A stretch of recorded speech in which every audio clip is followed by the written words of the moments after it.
প্রথমে এই ছোট্ট ট্যাঙ্কটা নিলাম, এই 1 ফুট বাই ওই ধরুন 6 ইঞ্চির কম আছে। এটা 1 ফুট আছে, হাইট বোধ হয় 6 ইঞ্চির কম আছে।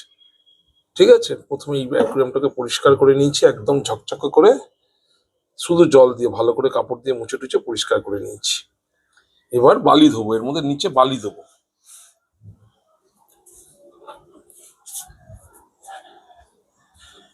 এই যে ট্রের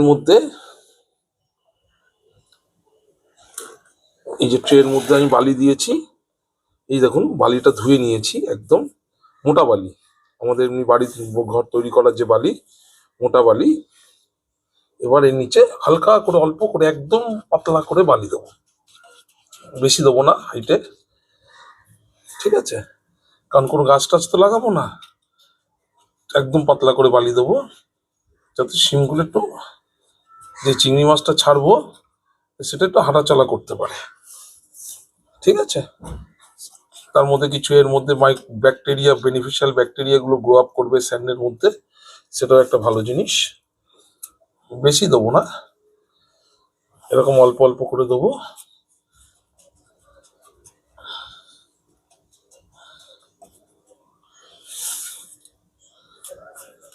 ব্যাস এইটুকুই।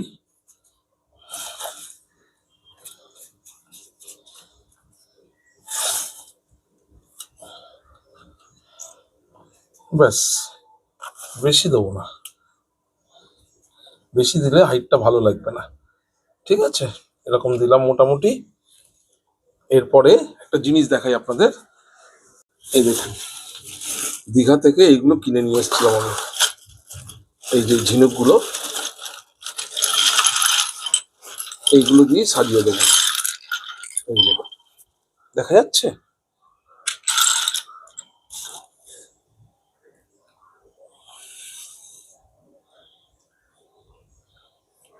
এই দেখুন এই ঝিনুকগুলোকে এবার আমি এই যে অ্যাকুয়ারিয়ামের নিচে বালি দিয়েছি, এই ঝিনুকগুলোকে এবার একটু একটু করে সাজিয়ে দেবো সুন্দর করে। একটু ভালো করে ধুয়ে নেবো, বলা যায় না এর মধ্যে হয়তো কস্টিক সোডা দিয়ে পরিষ্কার করা আছে, জল দিয়ে ধুয়ে নেবো। ধুয়ে নিয়ে তারপর আমি চিংড়ি মাছটাকে জল দিয়ে ছাড়বো, পুরোনো জল দেবো জল দেওয়ার সময়।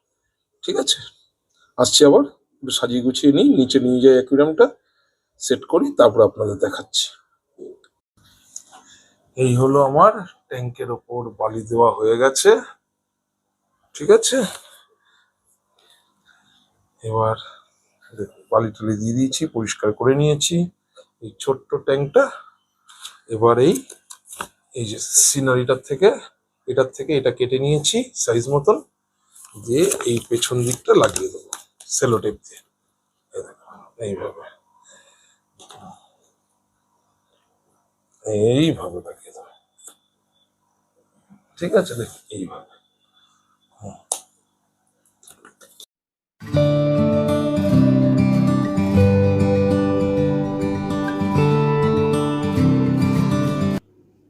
এবার অ্যাকুয়ারিয়ামটা নিচে নিয়ে এলাম, রাখবো হচ্ছে এই যে জানলার ধারে, আমি দেখাতে বলছি, এই যে জানলার তাকের উপর রাখবো।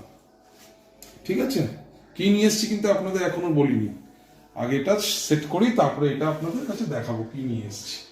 এই হচ্ছে ব্যাকগ্রাউন্ড লাগিয়ে এই আমি অ্যাকুয়ারিয়ামটা সেট করলাম। ঠিক আছে, এবার এই যে লাইটটা ছিল, এই যে ছোট্ট লাইটটা, এই লাইটটা লাগিয়ে দেবো, দিয়ে একটু ডেকোরেট করব। প্রচুর হাইডিং স্পেস দিতে হবে, যেটা নিয়ে এসেছি তার হচ্ছে এটাই মেন প্রয়োজন। এই দেখুন লাইট দিলে কেমন লাগছে, এই হচ্ছে লাইট দিলে এই এফেক্ট আসছে।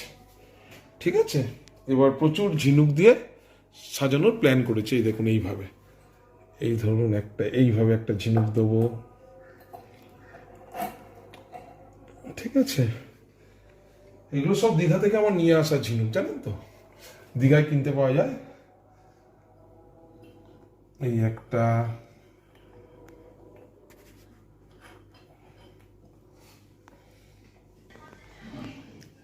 ফাইনাল লুক হলো এইটা আমার। দেখুন আমার ঝিনুক দিয়ে সাজিয়েছি, এবার জল দিয়ে দেবো, জল ভরে আপনাদের আবার দেখাচ্ছি। জল ভরে দেওয়ার পর এই হচ্ছে আমার ফাইনাল অ্যাকুয়ারিয়ামটা, এরকম দেখতে লাগছে। বেশ ভালোই লাগছে, পেছনে অনেকগুলো হাইডিং স্পট পেয়েছে। ঠিক আছে, এবার কি নিয়ে এসেছি আপনাদের দেখাচ্ছি, চলুন। এই দেখুন, এই একটা রেড কালারের লবস্টার নিয়ে এসেছি আর একটা ব্লু লবস্টার নিয়ে এসেছি। এই দুটোকে আমি এই অ্যাকুয়ারিয়ামে ছাড়বো, যার জন্য এরা খুব মারপিট করে বলে এদেরকে একটু হাইডিং স্পেস দিয়েছি। ঠিক আছে, এবার এদেরকে 1-1.5 ঘন্টার জন্য জলের মধ্যে অ্যাক্লিমেট করার জন্য ছেড়ে দেবো, তারপর এদেরকে ফাইনাল অ্যাকুয়ারিয়ামে ছেড়ে দেবো। ঠিক আছে, এখন থাক, অ্যাক্লিমেশন হোক, তারপরে ঘন্টাখানেক পর ছেড়ে দিয়ে আপনাদের আবার দেখাবো।